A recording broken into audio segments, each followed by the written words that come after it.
All right. So the absolute, so the other end of the spectrum, from a market economic system, we're now going to look at the planned or the command economic system. You can call it whatever you want.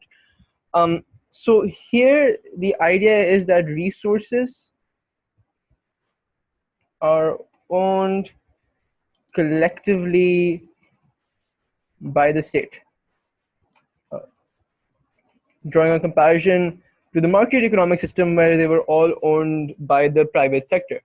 Uh, and here, allocation is also done by the state or by some central authority. Basically, it's the government all the way. And again, the economic questions are also going to be answered. Well, the answers are going to be decided by, surprise, surprise, the state itself. So let's get to those questions. All right, so the three economic questions, if you look at them, what to produce, again, this is answered, this is decided by the state, and this is, in lieu of its macroeconomic goals, in particular because it basically has to make one very common choice between current consumption and investment for future. So basically the choice between consumer goods and capital goods. So all of those choices will revolve, will link to its macroeconomic objectives. And according to that, according to what it feels the people need, again, this is mostly they produce the needs, the products that can be classified as necessities or what people need rather than what people want. So again, but the idea here is it's going to be decided by the state in lieu of their macroeconomic goals. If their goal is to have economic growth, for example, they're going to be producing more of capital goods. If their goal is to have a higher standard of living, they'll be producing more consumer goods. But the idea here is the consumer has no say; it's all the state, as drawing a contrast with the market system. Okay, how to produce? So the production techniques are identified or are let's say defined. Are defined by the state again.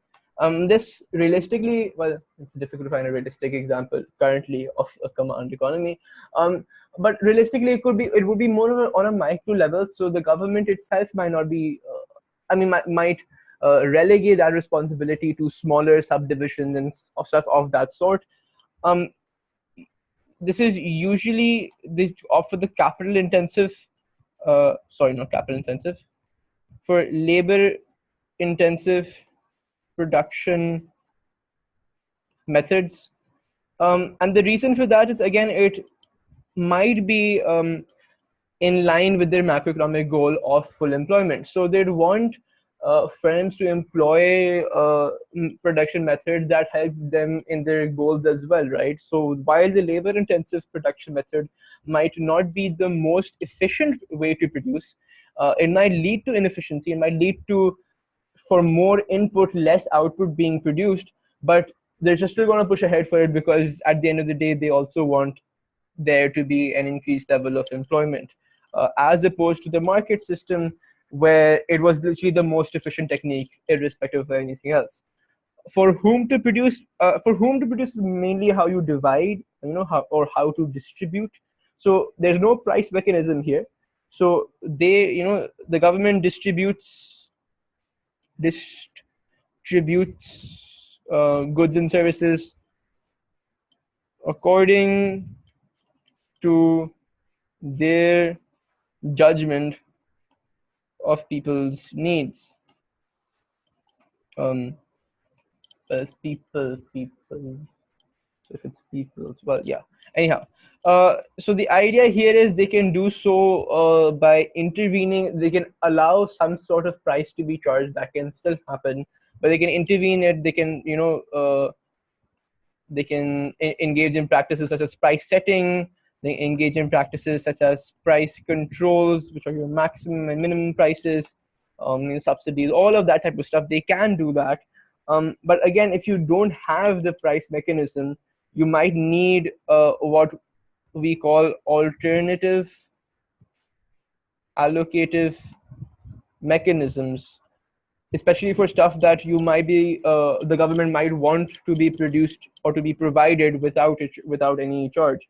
So for stuff like that, you need like rationing.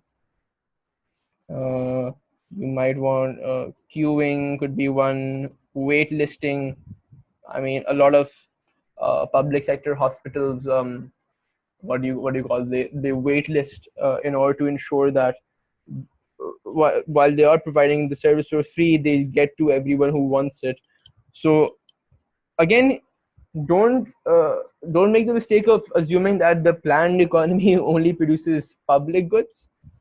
It produces both, because as we discussed before, just because a good is produced by the public sector does not necessarily make it a public good. Private goods such as education and healthcare can be produced by the public sector, and they would still be called private goods because of their nature. Um, if you're confused in that, just watch the video I've made about public versus private goods. But this were the characteristics of the planned or the command economic system. And now let's go towards advantages and disadvantages. Okay, so advantages, we've already verbally mentioned a few. The first is how it can redirect uh, resources um, in accordance with their macroeconomic or their national goals, whatever they want to achieve, like they want to achieve economic growth, etc., whatever. It's just easier for them. So there's the second thing is how it's more equitable.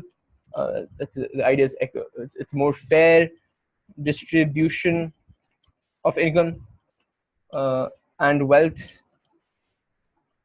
as goods are distributed on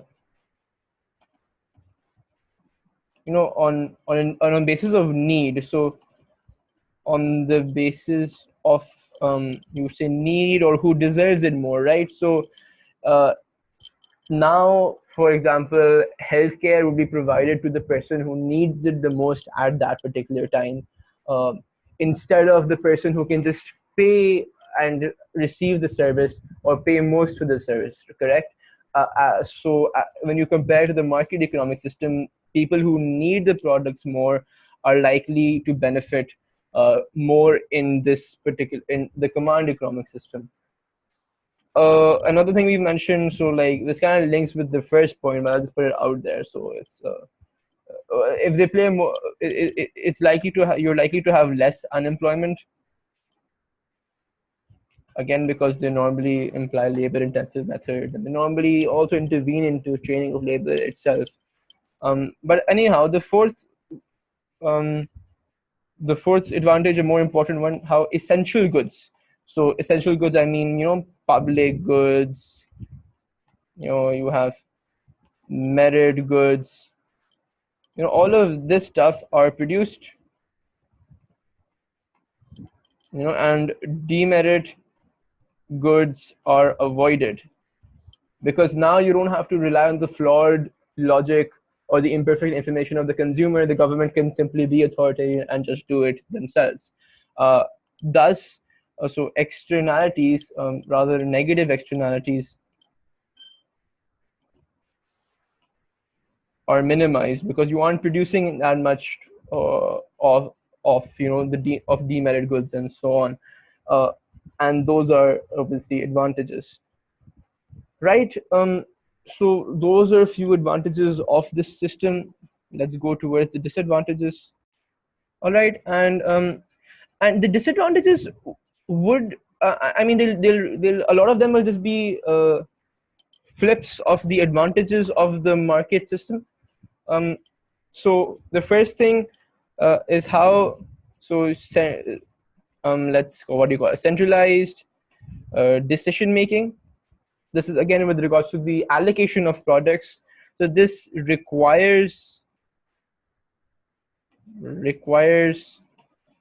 expensive and large Bureaucracy. How do you spell bureaucracy? This is very difficult. Bureaucracy. Anyhow, all right, because you want to, you'll have to plan stuff. You have to first have surveys. I mean, like, have some sort of input as to what the society needs, what should be allocated. You'll plan accordingly. You have to monitor it. So you need large bureaucracies. You need committees, subcommittees, a lot of that. So this stuff is expensive. This stuff is this stuff is also slow, so that it can slow down decision making. You can also call this a lot of red tapeism. um, Red tapeism is basically just excessive bureaucracy, which also is expensive, also slows things down. So you have all of that. It doesn't happen automatically as it did in the market economic system. The second thing, again, contrasted to where in the market economic system markets used to clear, here when you have such a large governmental body making decisions, they might not necessarily be the correct ones to make, especially because those decisions are slow to go into effect. So this leads to inevitable surpluses of some goods and shortages of others. So you have surpluses, you have shortages. So especially in the case of surplus, it's wastage, right?